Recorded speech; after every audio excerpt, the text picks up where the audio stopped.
так круто и так высоко, и тебе кажется, что все, на этом все. Нет вот этих звуков, которые, где бы голос ломался, как у многих непрокачанных вокалистов бывает. Анкировка, давай посмотрим, что у него с телом происходит в этот момент. Вот сейчас обрати внимание на лицо. Если покажет нам, покажет лицо. Вот, да, свистковый режим тоже отдельная тема.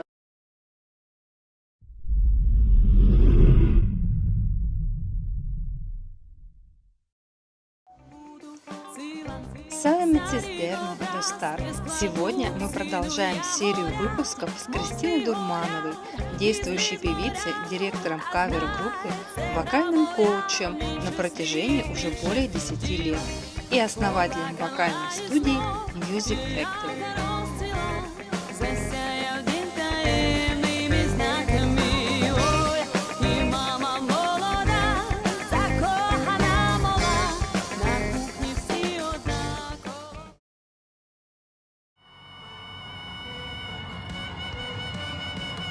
Сегодня наш разбор посвящен феноменальному выступлению Димаша на фестивале Гаку с песней «Уматылмас» и знаменитым звуком D8, который до сих пор шокирует поклонников и вызывает безмерное уважение у музыкантов. Чтобы понять, как примерно происходит процесс работы над достижением таких вокальных результатов, предлагаем вам сначала немного внедриться в кухню музыкальной тренировки и подсмотреть за тем, как Димаш работает с преподавателем. Дело было в Китае, так что они работают здесь не над звуком D8, а чуть пониже. Честно говоря, вообще непонятно, как над ним работать, если его даже нет на пианино. Итак, дорогие, начинаем. Ну давай, это он занимается с кем-то? Это занимается он с преподавателем по вокалу в Китае. Окей. Я помню, мы с тобой это проходили. 这个落声，你告诉我先拿拿声音，弄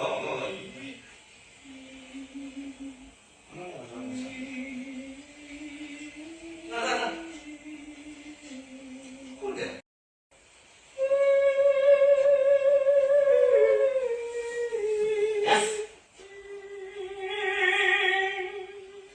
Динамика работает.这样。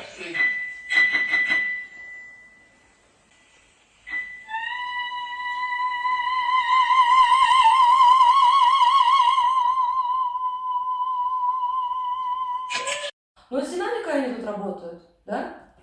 То есть с тихого звука, с аккуратного, они развивают... Сейчас еще раз посмотрим. Выходит на громкую динамику, и потом самое сложное с громкой динамики снова плавно уйти на тихий звук.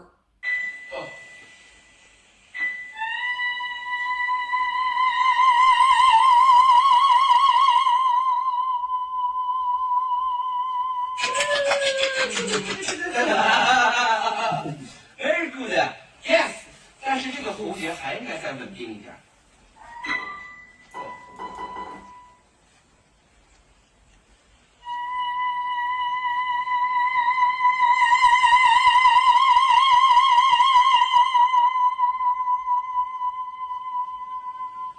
Okay.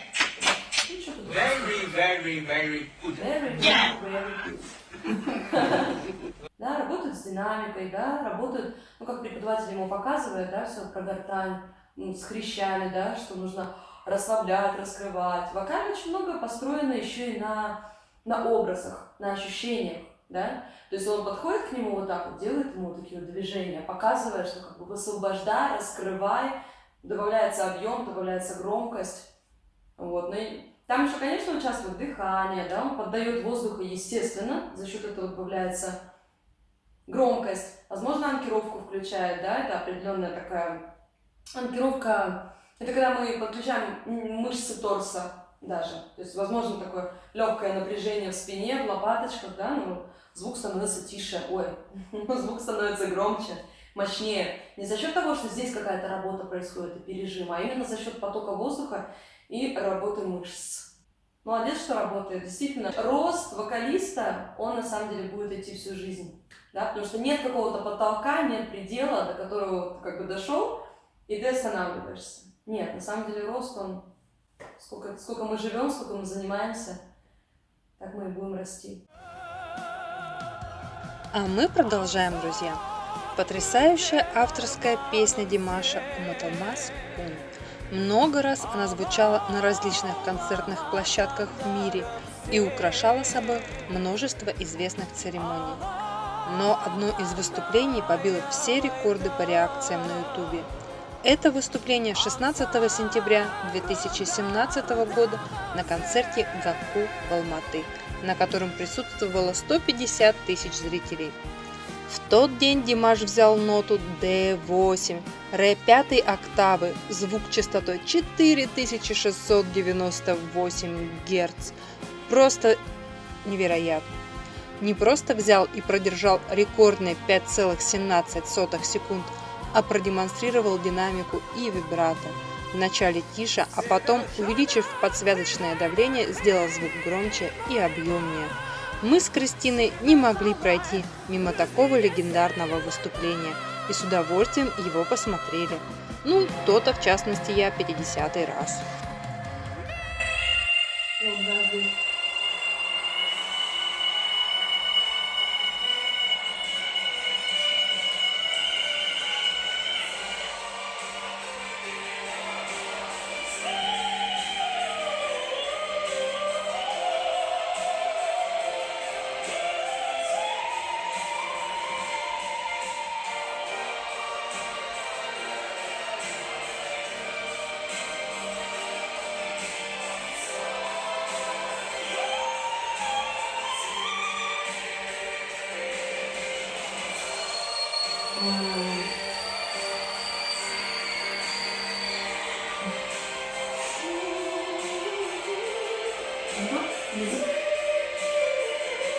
Выдох скорее.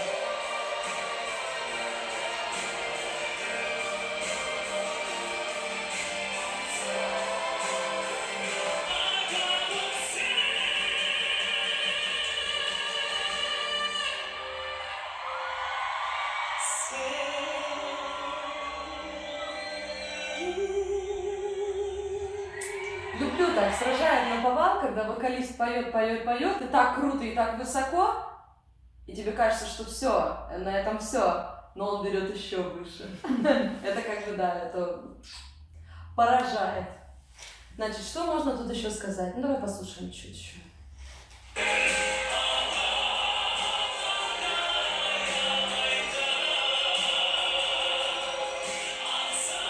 Он закончил консерваторию по классу, по такому, академическое пение. Эстрадный джаз, Эстрадный джаз. колледжи на академическом. Такая вот двойная история, двойная школа. Поэтому он как бы владеет, да, этими обеими техниками.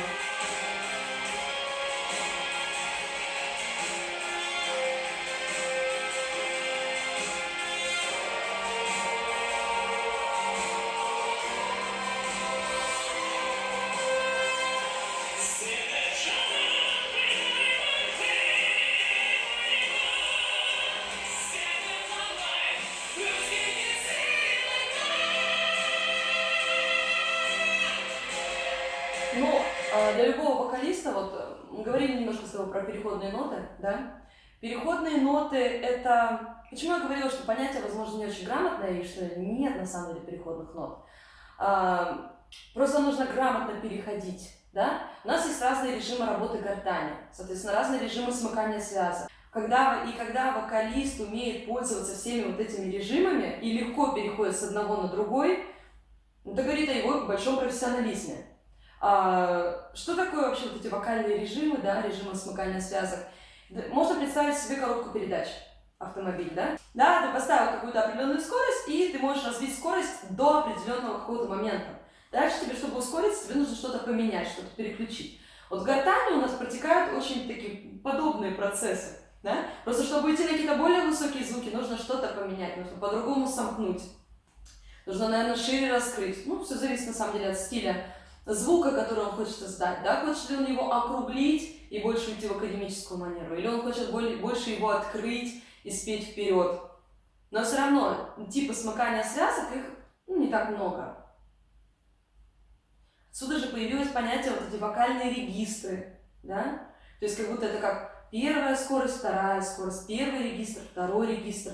неграмотно говорить грудной регистр, головной регистр, микстовый регистр, потому что, по сути, головной регистр и микстовый регистр – это про одно. Да? Там одинаковое тонкое смыкание. Просто можно сомкнуть связочки чуть-чуть помощнее, нет, не помощнее, просто их можно совсем тоненько сомкнуть, да, и уйти больше в верхние резонаторы, там, в макушечную область, да, округлить звук, облагородить, да. И получится такое академическое звучание, да. Можно на этом же тонком смыкании чуть-чуть дать больше опоры, чуть-чуть подключить анкировку мышцы, да, вывести больше в лицевые резонаторы, да, и звук получится другой. Кажется, что примешивается там грудной резонатор с головным, поэтому говорят микстовый регистр.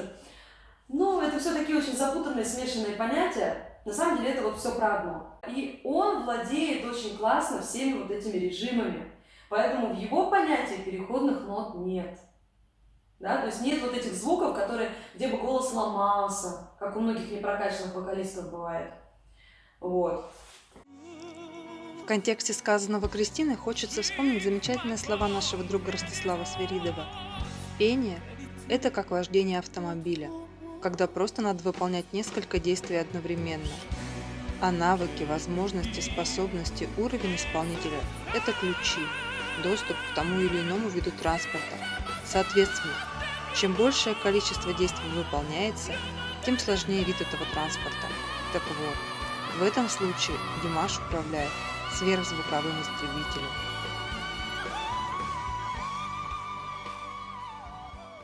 Дальше послушаем. Вот здесь. Ну это тонкое смыкание.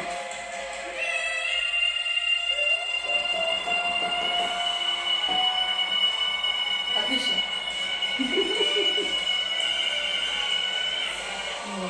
Это тонкое смыкание просто усилено чем? Усилено дыханием, да? Анкировка. Давай посмотрим, что у него с телом происходит в этот момент. Сидит. Ага. Видишь? Когда ноту поменял, так чуть-чуть плечиками, да, вниз. Санкировался немножко, подключил вот эти мышцы. Посмотри еще раз. Далековато отметала?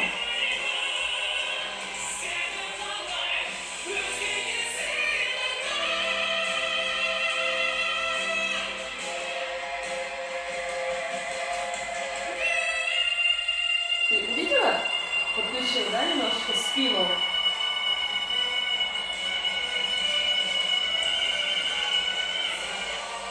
Возможно, шея тоже анкируется, да? Ты говоришь, что вот эти вот как бы вены, да, вздутые. Это неплохо, но то есть по его звуку я не слышу, что он зажат, да? То есть все проточно, да? То есть дыхание нигде не скажем так, застревает, да? Все льется, но, возможно, какая-то анкировка мышечная тоже здесь есть. Ну, он так нашел для себя удобство в этих звуках. Вот округлил. Тот же самый тонкий смык, просто манера другая, да? Ну и, конечно же, более высокие резонаторы задействованы, не лицо. Ты даже это видишь по его лицу вокальному, да? Вот какое у него выражение лица, когда он поет вот эти вот звуки. Да, оголенные все равно верхние зубы, это позволяет вывести как раз таки вот в эти резонаторы. И когда он уходит на около академическую манеру, да? Вот сюда прям поет, вот сюда. Там даже, помнишь, педагог ему показывал, типа, что-то такое, да? Помнишь? Типа, подними, раскрой. Вот.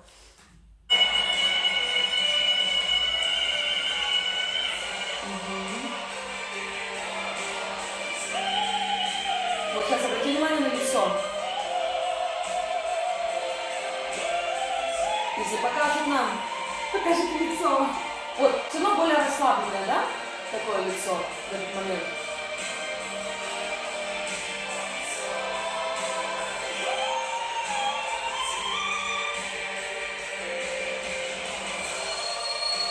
Ну, свистковый регистр.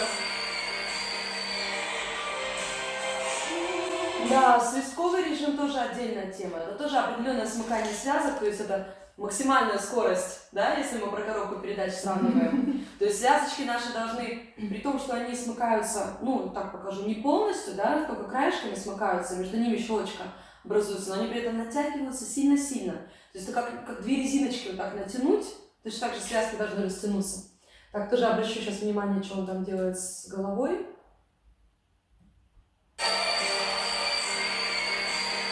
Куда-то на бок делает, ну так ему удобно просто.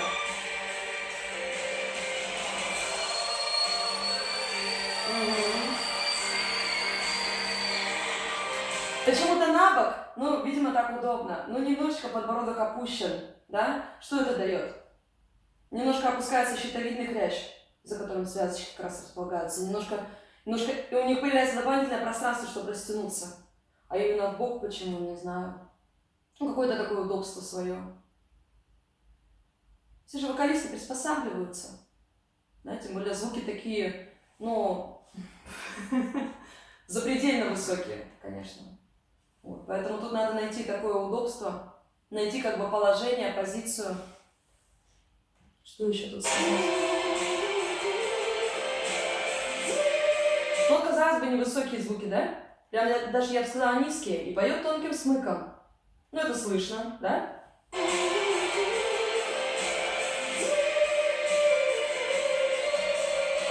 Но это он делает намеренно, потому что такой стилистики в единой должен быть весь этот вокалист. Вот.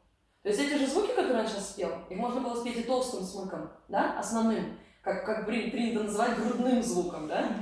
Но он все сделал в едином, выдержанном таком звуке, и здорово. Короче, про то, что у него связки хорошо вообще, в принципе, работают.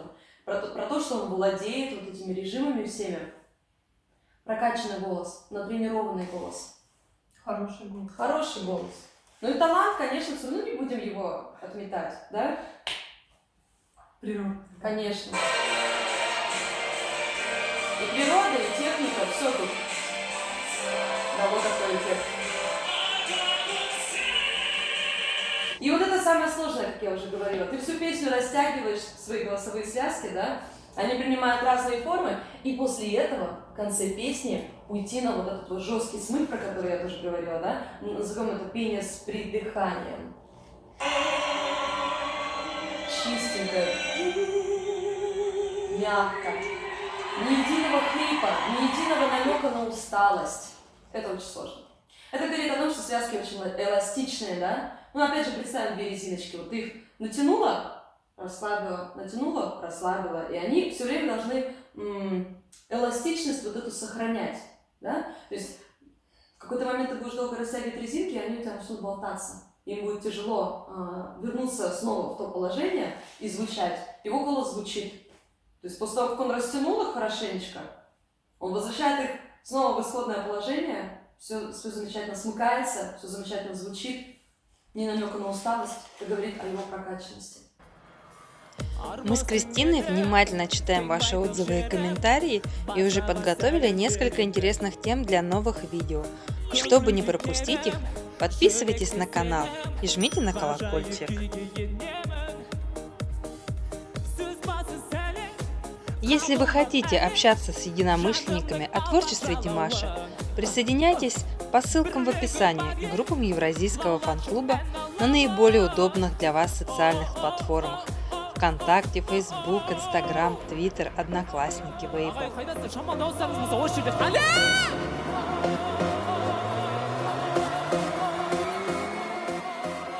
Самые свежие новости, самая позитивная атмосфера, гигабайты фото, аудио и видео ждут вас.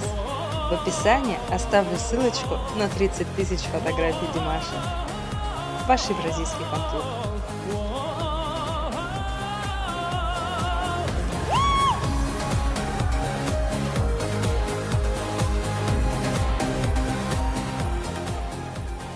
Короче, повырезаешь, да, там? Короче, мы вообще не пишем с